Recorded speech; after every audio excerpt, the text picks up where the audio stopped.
बिस्मिल्लाहिर्रहमानिर्रहीम। अस्सलाम वालेकुम। कैसे हैं आप सब? उम्मीद है आप सब खैरियत से होंगे, बिल्कुल ठीक ठाक होंगे। तो अभी हमने स्टार्ट करनी है एक्सरसाइज नंबर 5.1 क्लास 9 चैप्टर 5 और ये लेक्चर नंबर 49 है।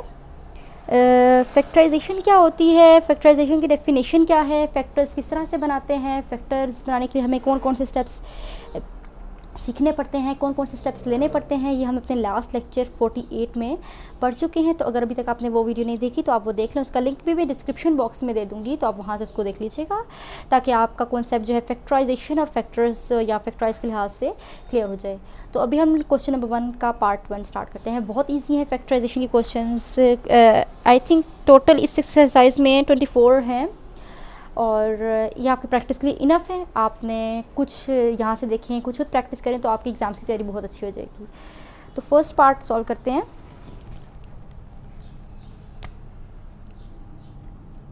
सॉल्यूशन, क्या एक्सप्रेशन है? 2abc minus 4abx plus 2abd। तो जी स्टूडेंट्स देखें यहाँ पे कौन से ऐसे दो टर्म्स हैं जो कवर आ रही हों। तो 2abc में 2a, यहाँ से भी 2 कॉमन आ सकता है और ab यहाँ से भी 2a कॉमन आता है। तो हमने 2a कॉमन ले लिया। जब 2a कॉमन लिया तो यहाँ पे बच गया सिर्फ bc, माइनस का साइन एज इट इज़, यहाँ पे बचा 2a कॉमन ले लिया था तो bx बच गया और यहाँ से 2a कॉमन ले लिया था तो bd बच गया। तो जी ये है answer 2a into B C minus 2b plus B D. लेकिन देखिए स्टूडेंट्स यहाँ पे तो b भी अंदर रिपीट हो रहा है, यहाँ पे भी b है, यहाँ पे भी b है, यहाँ पर भी b है। तो ये देखने के बाद मुझे पता चला कि यहाँ से b भी कॉमन आता है, तो मैंने यहाँ पे b भी कॉमन ले लिया। 2a b भी कॉमन ले लिया तो यहाँ पे c बच गया, यहाँ पे 2x बच गया और यहाँ पे सिर्फ d बच गया। अब ब्रैकेट्स के अंदर ऐसा कोई भी नंबर नहीं रहा जो हर टर्म के साथ हो, तो हमारा फाइनल आंसर आ गया है 2ab इंटू सी माइनस 2x प्लस डी। तो ये है फाइनल आंसर क्वेश्चन नंबर 1 का। अब क्वेश्चन नंबर 1 फर्स्ट पार्ट का, तो सेकंड पार्ट इसका देखते हैं और उसे सॉल्व करते हैं। जी ये है second part, 9xy minus 12xy square plus 18y square. इसे किस तरह से सॉल्व करना है, इसमें भी वही काम करेंगे, देखेंगे कि क्या कॉमन आ रहा है यहाँ पे से। तो solution 9xy minus 12x square y plus 18y square statement है, एक्सप्रेशन है। अब यहाँ से क्या कॉमन आता है? देखिए अगर तो 9, 12 और 18 जो है ये 3 के मल्टीपल्स हैं। 3 के टेबल में तीनों नंबर्स आते हैं तो 3 कॉमन आएगा इनमें से। एक तो 3 कॉमन आ रहा है क्योंकि 3 3 9, 3 4 12, 3 6 18 होता है। एक और चीज़ मुझे कॉमन नज़र आ रही है इन तीनों टर्म्स के अंदर, वो है y। यहाँ पे भी y है, यहाँ पे भी y है, यहाँ पे भी y है। तो मैंने क्या किया, मैंने y भी कॉमन ले लिया और 3 भी कॉमन ले लिया। तो जब मैंने 3 कॉमन लिया तो 3 3 9 होता है, तो यहाँ 3 बचा और y तो कॉमन ले लिया था तो x बच गया। अब माइनस का साइन एज इट इज़। अब 3 के टेबल में 12 कितनी बार पढ़ते हैं तो आता है 3 4 आर 12 होता है, तो 4 यहाँ पे लिख लूँगी और x स्क्वायर और y तो कॉमन ले लिया तो y नहीं आएगा, प्लस का साइन एज इट इज़। अब 3 6 आर 18 तो यहाँ पे 6 लिखा और y एक y कॉमन ले लिया तो एक y तो बच गया ना, y स्क्वायर है ना, तो एक y बच गया। तो आंसर क्या आया? 3y into 3x minus 4x square plus 6y। Answer आ गया है सेकेंड पार्ट का। और ये हमारे पास 3y और 3x minus 4x square plus 6y factors बन गए हैं इस पूरे एक्सप्रेशन के। और जैसे कि यहाँ पे 2ab और c minus 2x plus d factors बन गए थे इस पूरे एक्सप्रेशन के। तो ये कहलाती है फैक्टराइजेशन और इनको कहते हैं फैक्टर्स बनना। ठीक है, अब थर्ड पार्ट सॉल्व करते हैं। Minus 3x square y minus 3x plus 9xy square. तो इसका सोल्यूशन स्टार्ट करते हैं।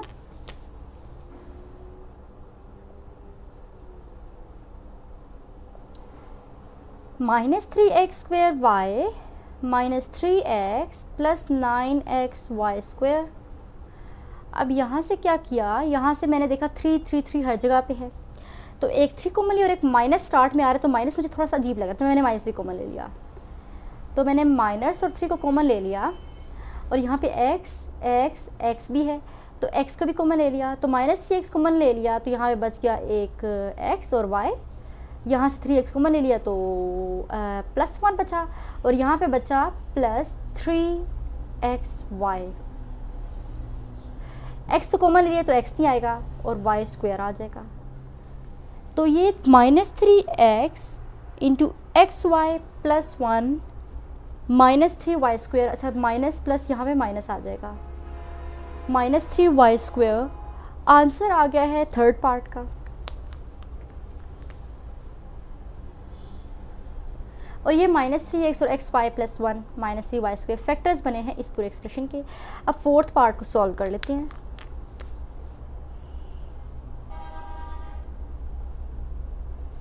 जी तो फोर्थ पार्ट में क्या है, 5ab square C cube -10a square B cube C -20a cube B C square.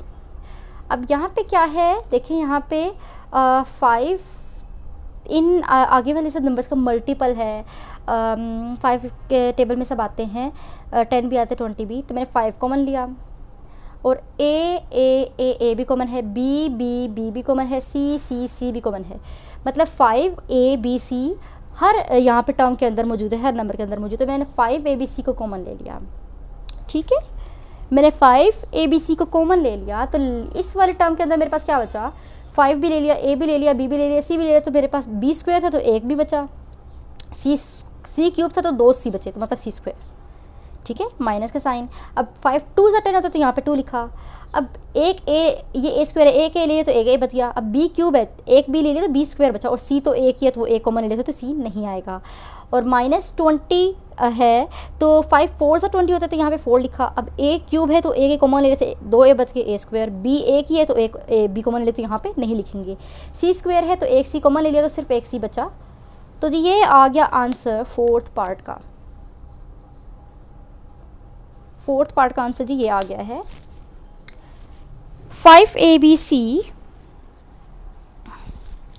Into bc square -2ab square -4a square c।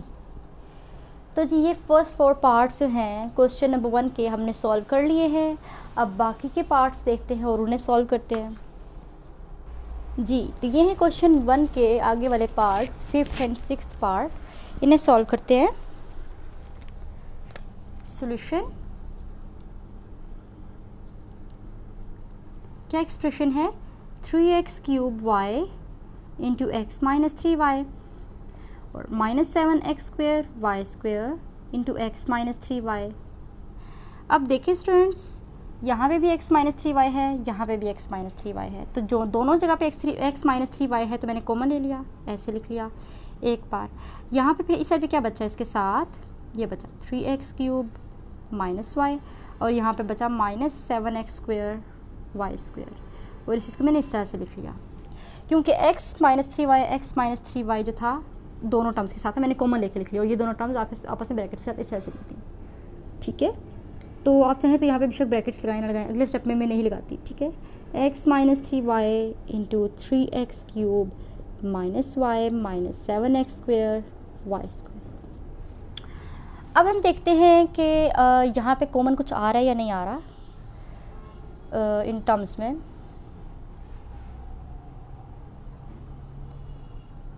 तो देख लेते हैं। अच्छा 3x क्यूब -y नहीं है, 3x क्यूब y है, 3x क्यूब y है, मैंने यहाँ पे गलत लिख दिया था, ये ऐसे है 3x क्यूब y, ठीक है। 3x cube y -7x y square, 3x cube y -7x y square. मैंने बस इन दोनों स्टेप में ये फ़र्क है कि मैंने यहाँ पे ब्रैकेट्स लाए थे, यहाँ पे ब्रैकेट्स हटा दिए। अच्छा अब हम क्या करेंगे, इसको एज इट इज़ लिखते हैं x -3y को। अब यहाँ पे से हमारे पास क्या हो रहा है, कुछ टर्म्स कॉमन आ रही हैं, x स्क्वायर और y कॉमन आ रहा है, तो मैंने x स्क्वायर और y को कॉमन ले लिया, तो मेरे पास यहाँ से 3 बचा और एक x बचा, क्योंकि x क्यूब था तो x स्क्वायर तो y ले लिया, एक x बची और y बाय ले लिया तो y नहीं बचा, -7 x स्क्वायर कॉमन ले लिया था तो x स्क्वायर खत्म, सिर्फ y स्क्वायर लिखूँगी। तो ये मेरे पास बचा है x square y into 3x -7 y square. अच्छा y भी मैंने कॉमन लिया था तो इधर एक y बचा, ठीक है, इधर एक y बचा, तो 3x -7 y बचा। अब इनको हम अरेंज करके लिख लें, अगर x square y into x -3y into 3x -7y, तो इससे ज़्यादा मज़ीद हमारे पास कुछ भी किसी भी टर्म्स के अंदर या फैक्टर्स के अंदर कुछ भी कॉमन नहीं आ रहा। तो ये हमारे पास फाइनल आंसर आ गया है पार्ट 5 का।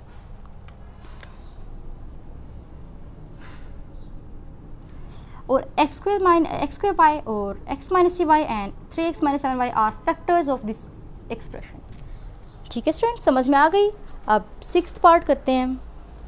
सिक्स्थ पार्ट में भी हमारे पास क्या है, ये भी फिफ्थ की तरह ही है, सॉल्यूशन।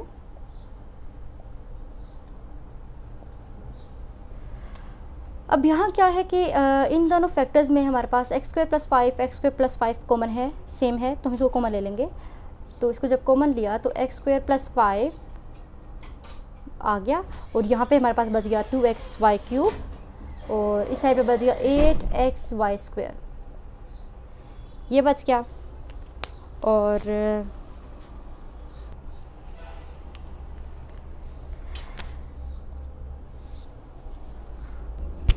तो अब यहाँ पे क्या करना है, ये तो हमारे पास एक फैक्टर बन गया एक्स स्क्वायर प्लस 5।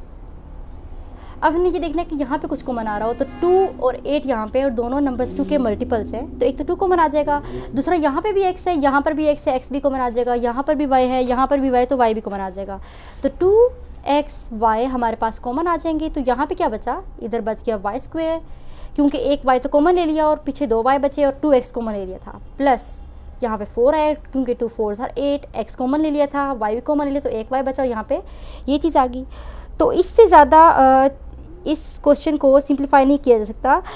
यहाँ पे y अगेन हम कॉमन ले सकते हैं क्योंकि यहाँ पर भी y है, यहाँ पर भी y है।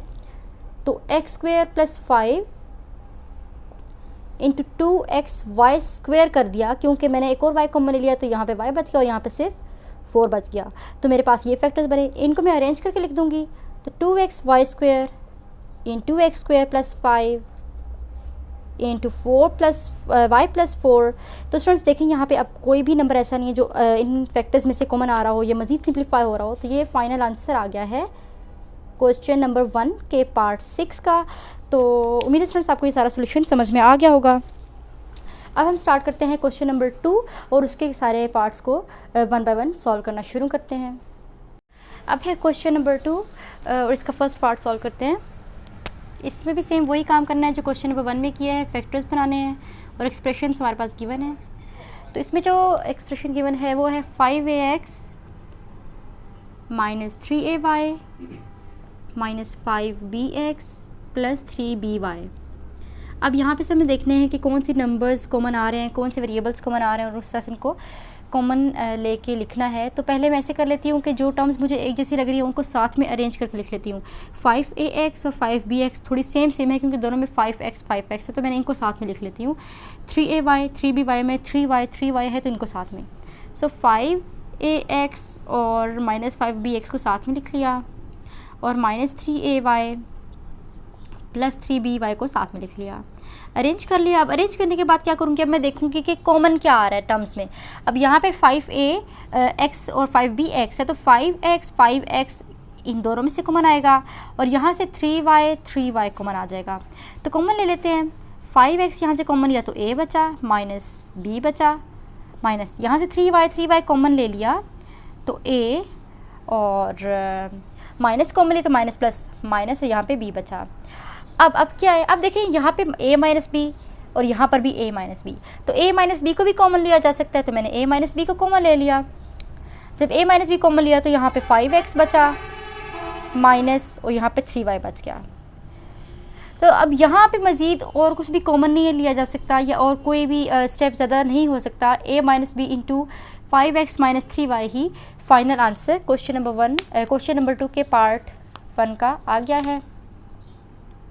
सेम ये वैसे ही था जैसे हमने बाकी के क्वेश्चंस किए, बस टर्म्स को सिर्फ अरेंज किया है पहले।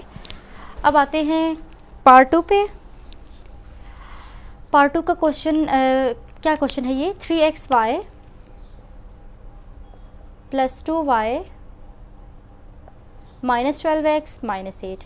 अब इन टर्म्स को अरेंज करके अगर लिख लें तो 3xy और माइनस 12x को साथ में लिख लेते हैं, या फिर जी ऐसे ही करें, 3xy और 12x को साथ में लिख लेते हैं। तो 3xy माइनस 12x को साथ में लिख लिया और प्लस 2y माइनस 8 को साथ में लिख लिया।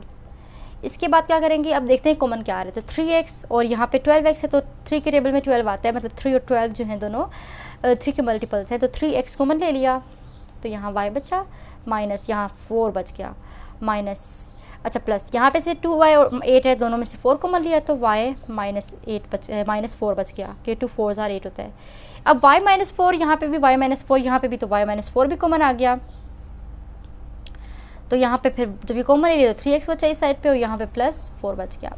इससे ज़्यादा ये क्वेश्चन सिंप्लीफाई नहीं हो सकता। तो यही फाइनल आंसर आ गया है क्वेश्चन नंबर 2 के पार्ट 2 का भी। तो चलिए पार्ट 3 और फर्दर पार्ट्स सॉल्व करते हैं। यहाँ पे स्टूडेंट्स 2 कॉमन आता है, तो यहाँ पे 2 आएगा, यहाँ पे 2 आएगा, और इधर भी 3x + 2 है। तो ये आंसर है। अब पार्ट 3 सॉल्व करते हैं जी। तो ये पार्ट 3 है, इसका सॉल्यूशन करते हैं। सॉल्यूशन, क्या एक्सप्रेशन गिवन है, x³ + 3xy² -2x² y -6y³। तो अब टर्म्स को अरेंज करके लिख लेते हैं। किस तरह से अरेंज करेंगे, x³ है तो x³ के बाद x² वाली टर्म लिख लेते हैं। तो x³ के बाद मैं ये वाली टर्म लिख लूँगी -2x²y, क्योंकि इसमें x² है। अब x² के बाद x वाली टर्म लिख लेते हैं, तो +3xy² लिख लिया, और फिर एंड पे 6y³ वाली टर्म लिख ली। इस तरह से अब यहाँ से हम कॉमन ले लेते हैं। तो x³ है और यहाँ पे x², दोनों में से x² कॉमन आ सकता है।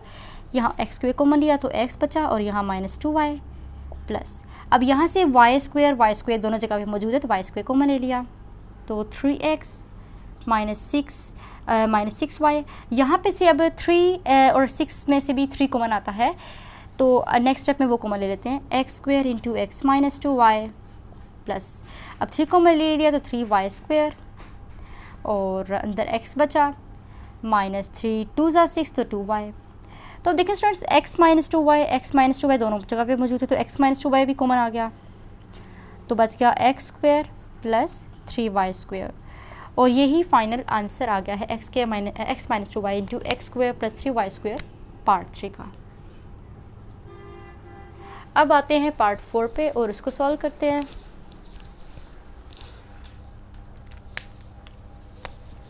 सॉल्यूशन,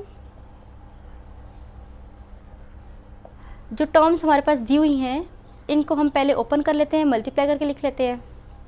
तो सबसे पहले तो लिखा कि एज इट इज़ लिखते हैं कि x² - y² × z + y² - z² × x। अब z को अंदर मल्टीप्लाई कर लेते हैं, तो x² z - y² z + y² x - z² x। अब हम इनको अरेंज करके टर्म्स को लिखते हैं। x² है तो x² के बाद में x वाली टर्म लिखूंगी, तो x² z है, तो इसके बाद x वाली टर्म कौन सी है, y² x और z² x वाली, तो ये लिख लेते हैं, +y² x - z² x, और फिर एंड पे -y² z लिख ली। ये हो गया। अच्छा, अब यहाँ पे क्या है, अब टर्म्स को कॉमन भी लेना है, तो x² z और y² x में कुछ भी कॉमन नहीं आ रहा, लेकिन ऐसे कर लेते हैं कि अब -z² x को इसके साथ लिख लेते हैं, x² z + xy², और तो यहाँ से कॉमन लेके लिख लेते हैं। अब यहाँ पे भी x है, यहाँ पर भी x है, तो कॉमन ले लिया, x कॉमन लिया तो x z + y² बच गया, और यहाँ पे से -z² x - y² z है, तो z कॉमन ले लिया, तो -c कॉमन लिया तो z x बचा, और इधर हो जाएगा हमारे पास प्लस और y²। थोड़ा सा अरेंज कर लेते हैं टर्म्स को, x × xz + y² - z xz + y²। तो देखिए students, xz + y², xz + y² दोनों जगह पे सेम है, तो इसको भी कॉमन ले लेंगे, तो xz + y² कॉमन लिया, तो यहाँ से बचा x और इसके साथ से बचा -z, और यही फाइनल आंसर हमारा आ गया है, xz + y² और x - z। तो ये पार्ट 4 को सॉल्व कर लिया। अब नेक्स्ट क्वेश्चन की तरफ चलते हैं और उन्हें सॉल्व करते हैं। तो अब हम स्टार्ट करते हैं क्वेश्चन नंबर 3 और इसके सब पार्ट्स को सॉल्व करते हैं। जी तो अब है ये क्वेश्चन नंबर 3 और क्वेश्चन नंबर 3 में हम लोग फॉर्मूलाज यूज़ करेंगे और फॉर्मूला यूज़ करके क्वेश्चन को सॉल्व करना है। यहाँ पे कौन सा फॉर्मूला यूज़ होगा, a प्लस बी का whole square is equals to a का square plus 2ab plus B square. तो स्टूडेंट्स ये वाले सब फॉर्मूलाज मैं अपने चैनल पे अपलोड कर चुकी हूँ। इनको किस तरह से याद करना है, इनको याद करने के ट्रिक्स एंड टिप्स मैंने सब बताई थी। अगर आपने वो वीडियो अभी तक नहीं देखी तो इसका लिंक भी मैं डिस्क्रिप्शन बॉक्स में दे दूँगी, तो वहाँ से देख लीजिएगा। तो इसका सोल्यूशन स्टार्ट करते हैं। अब क्या है कि 144a square plus 24a plus 1 है और ये ओपन फॉर्म में ये यहाँ पे गिवन है, इसको हमने क्लोज्ड फॉर्म में लिखना है। तो क्या करेंगे, 144 हमारे पास स्क्वायर होता है 12 का, तो मैंने 12a लिखा तो इसका होल स्क्वायर मैंने लिख दिया 144a स्क्वायर की जगह पे, कि 12 को स्क्वायर निकालें तो 144 आता है और a का स्क्वायर निकालें तो a स्क्वायर आता है। ये हो गया। फिर प्लस 2 इंटू 2 को 12 से मल्टीप्लाई करें तो 24 आता है और साथ 24a आता है, ये लिखा और साथ 1 मल्टीप्लाई कर दिया, क्योंकि 1 का स्क्वायर 1 ही होता है, तो मैंने यहाँ पे इसको इस तरह से कर दिया। ये चीज़ होगी। अब इसको अब मैंने जब इसको स्प्लिट करके लिखा इस चीज़ को इस फॉर्म में, और जब इसको क्लोज करूँगी तो मेरे पास a square a plus B की फॉर्म में जब लिखना है तो a मेरे पास 12a और b मेरे पास है 1 इसका होल स्क्वायर। तो ये आ गया है आंसर क्वेश्चन नंबर 3 के फर्स्ट पार्ट का।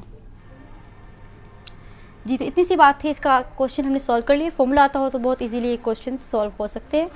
अब सेकंड पार्ट देखते हैं। सेकंड पार्ट में भी फॉर्मूला ही यूज़ हो रहा है हमारे पास। कौन सा फॉर्मूला है, ये जो a प्लस बी का होल स्क्वायर का फॉर्मूला था, इसी को माइनस में अगर लिखें तो ये वाला फॉर्मूला यहाँ पे यूज़ होगा। a माइनस बी का whole square is equals to a का square minus 2ab plus B square. इसका सोल्यूशन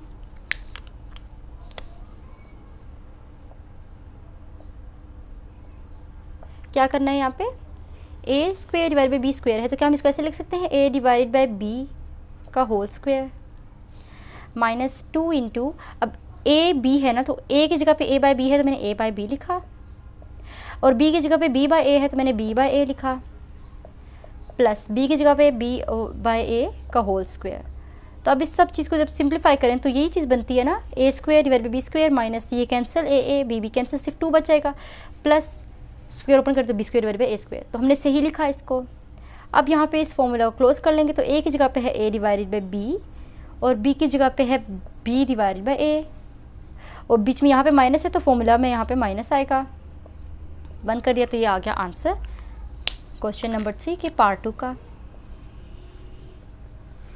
अब पार्ट 3 देख लेते हैं इसका। अब क्वेश्चन नंबर 3 का पार्ट 3 सॉल्व कर लेते हैं। यहाँ पे भी फॉर्मूला यूज़ होगा। कौन सा फॉर्मूला यूज़ है, a square a minus B का होल स्क्वायर वाला ये है a का square minus 2ab plus B square. अब यहाँ पे ये फॉर्मूला किस तरह से यूज़ होना है हम ये देख लेते हैं। तो सॉल्यूशन इन क्वेश्चंस में आपको प्रैक्टिस करनी है बहुत। जी स्टेटमेंट है x प्लस वाई का whole square minus 14z into X plus Y और प्लस 49z स्क्वायर। तो देखिए x प्लस वाई का होल स्क्वायर गिवन है और साथ 7z का स्क्वायर गिवन है। 7z का स्क्वायर बनता है 49z स्क्वायर। तो इस क्वेश्चन को किससे स्प्लिट करके लिखा जा सकता है कि अगर हम इसको इस तरह से लिखें कि x प्लस वाई का होल स्क्वायर, मैं इसको इस फॉर्म में लिखने लगी हूँ अभी थोड़ा खोल के, और माइनस 2 फॉर्मूला का, और a की वैल्यू फिर है हमारे पास x प्लस वाई, और b की वैल्यू क्या बनती है 2 किससे मल्टीप्लाई करें तो 14 आएगा, 7 से मल्टीप्लाई करें तो 7, और यहाँ पे z भी है तो मैंने 7z लिख दिया, और प्लस 49z किसका स्क्वायर है 7z का स्क्वायर है, तो ये इस तरह से लिख दिया। तो ये मैंने ये जो सारी चीज़ लिखी है ये मैंने सारी इस तरह की जो चीज़ थी इसको मैंने लिखा है x प्लस वाई का होल स्क्वायर, इस तरह से लिख लिया।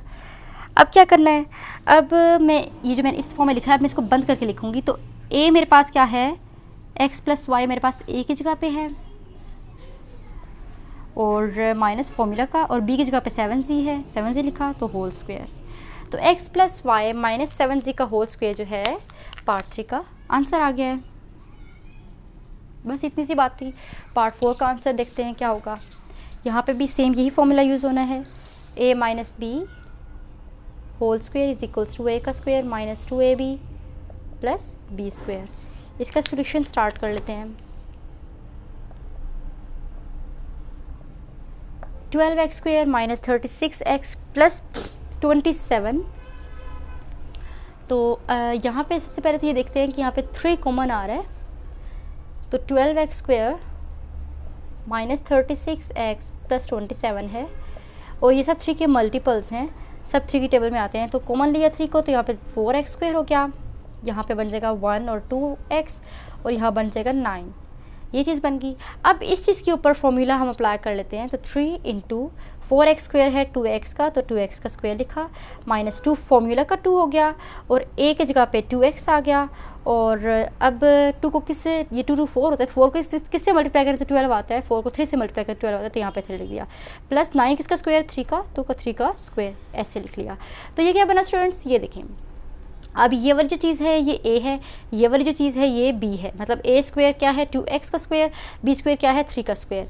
तो इसको जब मैंने इस फॉर्म में लिखना है तो a की जगह पे आ जाएगा 2x माइनस फॉर्मूला का, b की जगह पे आ जाएगा 3, इस तरह से लिख लिया, और साथ होल स्क्वायर फॉर्मूला का। तो इससे ज़्यादा सिंप्लीफाई नहीं किया जा सकता। क्वेश्चन नंबर 3 के पार्ट 4 का आंसर आ गया है 3 इंटू 2x माइनस 3 का होल स्क्वायर। जी तो स्टूडेंट्स ये आ गया इसका आंसर। तो अब हमने क्वेश्चन नंबर 3 के 4 पार्ट्स भी सॉल्व कर लिए हैं। तो उम्मीद है स्टूडेंट्स आपको सारा सोल्यूशन समझ में आ गया होगा, और क्वेश्चन नंबर 1, 2, 3 सब क्वेश्चंस जो हैं वो स्टेप बाय स्टेप क्लियर हो गए होंगे। और अगर आपको वीडियो पसंद आई है तो इसे लाइक करें, अपने फ्रेंड्स, क्लास फेलोज सबके साथ शेयर करें। चैनल पे न्यू हैं तो चैनल को भी सब्सक्राइब कर लें और वीडियो को भी लाइक कर लें। अब मैं आऊँगी नेक्स्ट लेक्चर के साथ, जिसमें एक्सरसाइज 5.1 के जो नेक्स्ट क्वेश्चन है, क्वेश्चन नंबर 4 और 5, उनके सब पार्ट्स को सॉल्व करूँगी। तब तक के लिए अल्लाह हाफिज़।